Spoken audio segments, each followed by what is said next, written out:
गेले 5-7 वर्ष आम्ही ताईंच्या पाठीमागे लागलो होतो की त्यांनी राजकीय क्षेत्रात यावं, पण त्यांचा सामाजिक क्षेत्रात कल अधिक होता.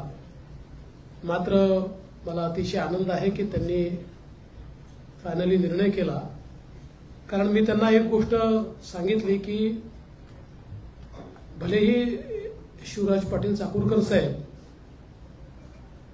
हे काँग्रेसमध्ये काम करत होते, आम्ही भाजपमध्ये काम करतो, पण चाकूरकर साहेबांनी जी काही लिगसी तयार केली आहे ती अत्यंत मोठी आहे. एक अतिशय प्रामाणिक, सज्जन आणि मूल्यअधिष्ठित राजकारण करणारा राजकारणी अशा प्रकारची त्यांची प्रतिमा आहे.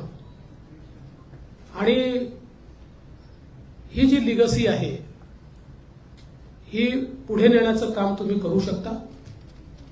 आणि त्यांनीही मला सांगितलं की मी राजकारणात कधी काम करणार नव्हते, पण ज्या प्रकारे मोदी साहेब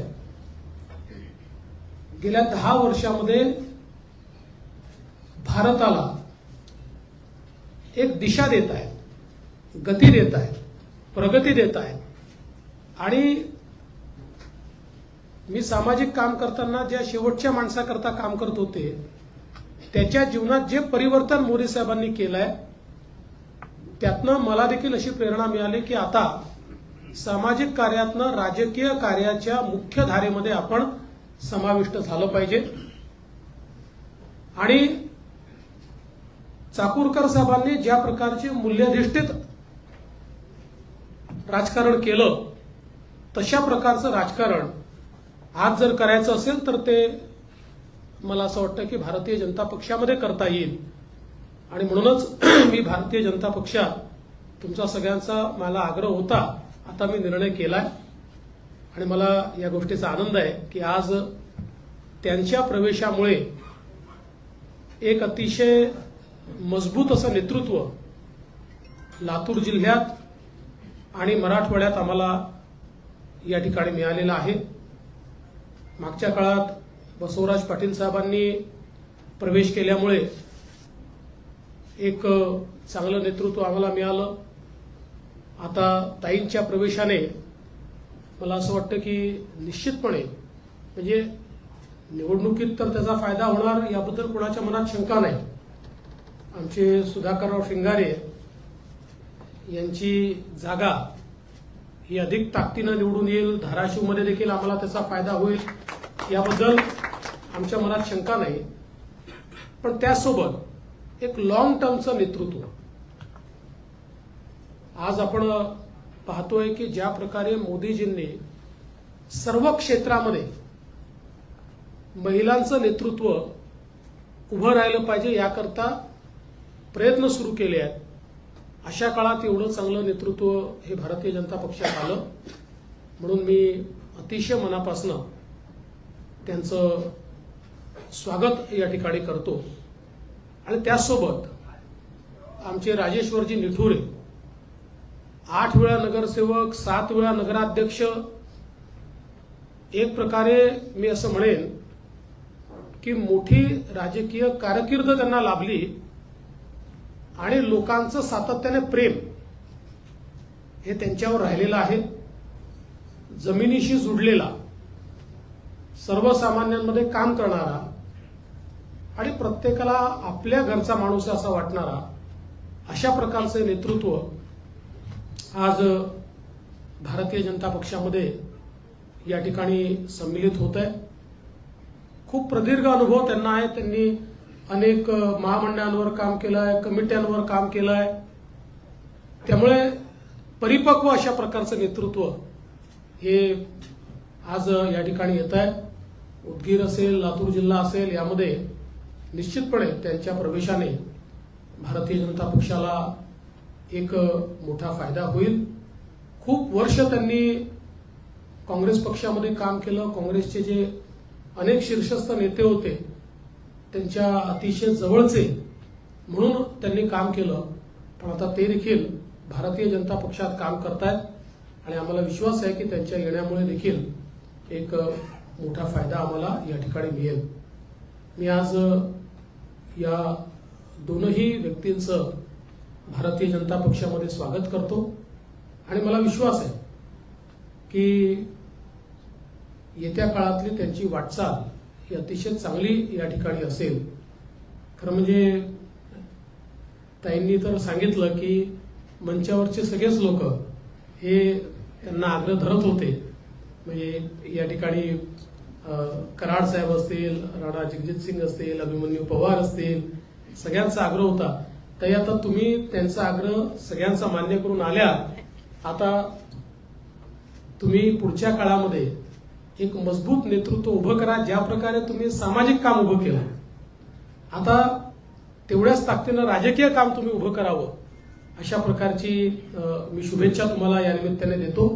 आणि पुन्हा एकदा आपलं सर्वांचं स्वागत करून मी माझं स्वागतपर मनोगत या ठिकाणी व्यक्त करतो. धन्यवाद.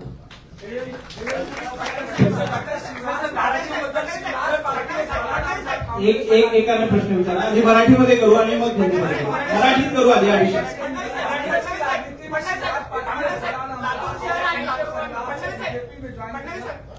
देखिए, बहुत हमारे लिए खुशी की बात है कि शिवराज पाटिल चाकूरकर जी, जो कांग्रेस के बहुत कद्दावर नेता रहे हैं और भारत की लोकसभा के अध्यक्ष भी रहे हैं, भारत के गृह मंत्री भी रहे हैं, महाराष्ट्र की और देश की राजनीति का एक जाना माना नाम है, और आज उनके परिवार से डॉक्टर अर्चनाताई पाटिल ये हमारे भारतीय जनता पार्टी में प्रवेश कर रही है.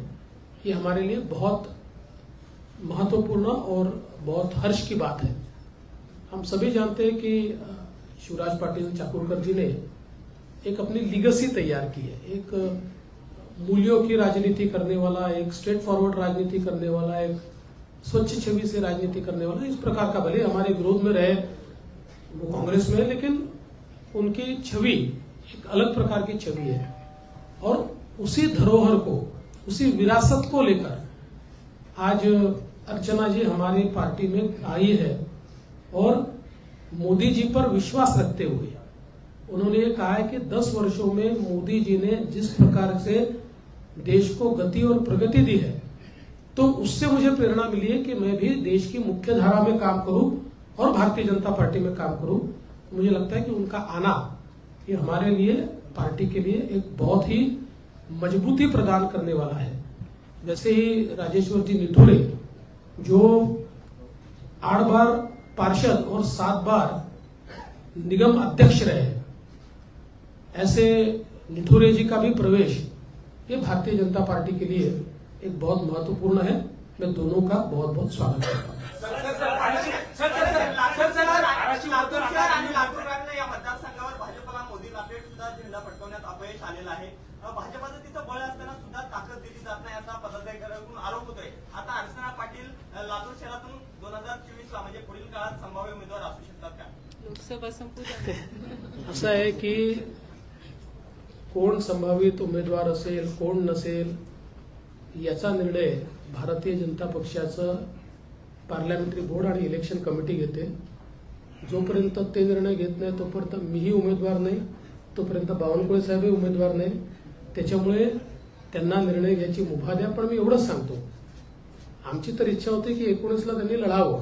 आम्ही त्यांना प्रस्तावही दिला होता. ते आज आमच्यासोबत आलेले आहे. एक मजबूत नेतृत्व आलंय. जेव्हा पक्षाकडे मजबूत नेतृत्व येतं त्यावेळेस त्या नेतृत्वाचा योग्य उपयोग काय आहे हे पक्षाला माहिती असतं. धाराशिवचे अनेक आदिवासी आमदार व्यासपीठावर आहेत. धाराशिवबद्दल अजून निर्णय झालेला नाहीये, बैठका पार पडत आहेत. यापैकीच कुणी संधी देणार आहात, काही बदल होते? नेमकं जिथं जागा अडकल्या त्यापैकी धाराशिव येते. धाराशिवचं नेमकं काय करायचं त्याचा निर्णय तेच करतायत. ते सगळे बसले आहेत आणि त्यांना आम्ही सांगितलेलं आहे सगळ्यांनी मिळून, म्हणजे अजितदादा, मी आणि मुख्यमंत्री मोदयांनी, की तुम्ही सगळे मिळून निर्णय करून या. मग तुम्ही जो निर्णय कराल त्याच्यावर आम्ही शिक्कामोर्तब करू.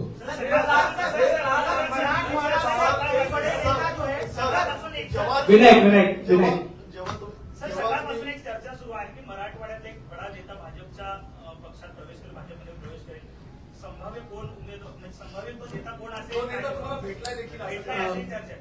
कोण आहे ते म्हणजे सांगा ना मलाही प्रश्न पडलाय की हा नेमका नेता कोण आहे, की जो मीडियातच माहिती आहे आणि मला माहिती नाही असा हा नेमका नेता कोण आहे. जेव्हा जेव्हा तुम्ही भाजप प्रदेश कार्यालयामध्ये येत असता तेव्हा तेव्हा काहीतरी मोठा भूकंप होतो हे पाहिले. मागच्या वेळेला तुम्ही आलात तेव्हा अशोक चव्हाणांचा प्रवेश झाला. आज देखील तुम्ही येणार होता. अशी चर्चा होती की मराठवाड्यामधला एक प्रमुख नेता तुमच्या संपर्कामध्ये आहे, तुमच्याशी संपर्क देखील झालेला होता.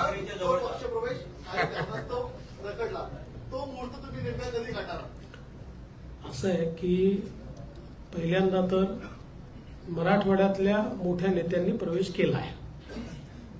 याच्या व्यतिरिक्त आज दुसरा कुठलाही मोठा नेता प्रवेश करेल अशा प्रकारची परिस्थिती नाही. आणि टू बी फेअर तुम्ही माध्यम अंबादास दानवेंची चर्चा करताय. असं आहे,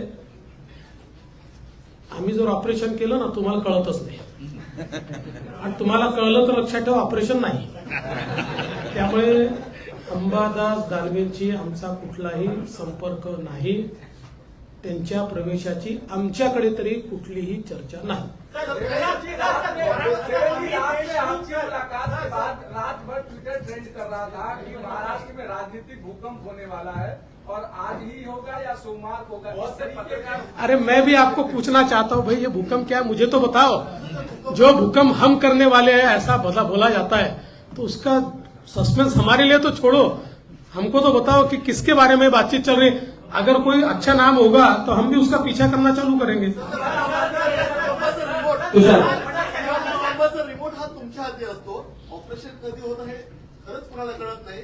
मात्र सर येणाऱ्या काळामध्ये काही ऑपरेशन होणार आहेत. असं आहे की निवडणुकीमध्ये काही प्रवेश वगैरे होतच असतात, काही कमी अधिक भूकंप होतच असतात.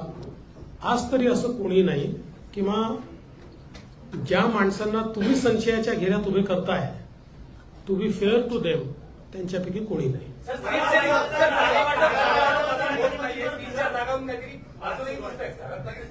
संभाजीनगर असेल धाराशिव म्हणते नेमकं थांबलं कुठं, कधीपर्यंत होईल काय अंदाज?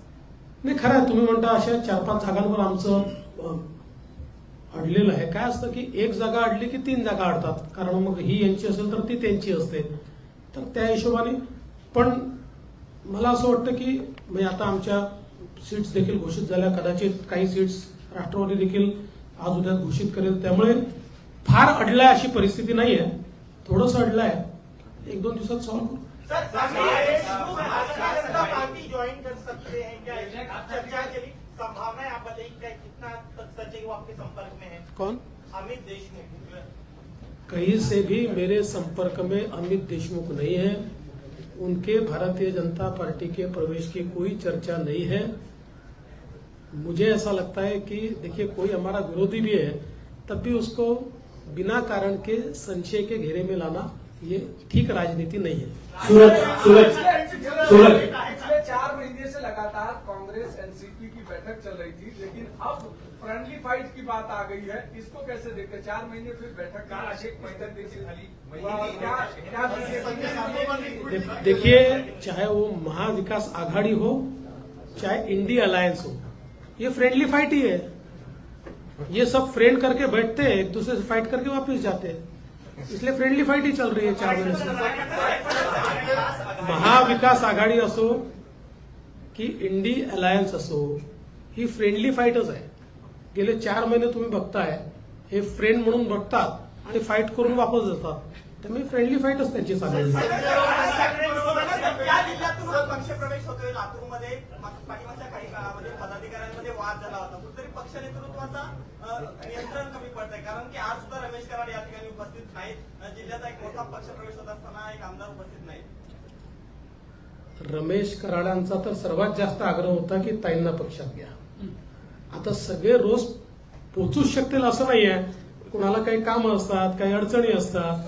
त्याच्यामुळे कोणाच्याही मनात काही शंका नाही, इथे कुठलाही संघर्ष नाही.